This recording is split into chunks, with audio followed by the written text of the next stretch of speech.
ဟုတ်မှလည်းလောက်ပါသမီးကြီးရဲ့တကယ်ပါကြီးကြီးစာရဲ့ຫນွေတကယ်ယောဂီဝတ်မှာအဲ့ဒါကြီးကြီးစာပါလိုက်ဝတ်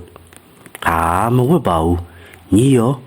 ငါရောမရှိရင်ညီဖေကတကြံတွင်အားတယ်ဆိုပြီးအိမ်မှာတောက်ပွဲတွေနှွှဲနေလိမ့်မယ်ဟဲ့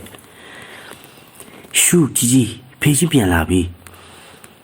ကျွန်တော်ကားပေါ်မှာသူ့မေးခဲ့တဲ့ဂီတာကြီးကိုပြန်လာပို့တာပါတကားပေါ်မှာတွေ့တဲ့ဘဲကိုနှိပ်လိုက်တော့ဟင်းဖေးကြီးလည်းဟုတ်ဘူးတော့ငါဓာကြီးလာပို့တာ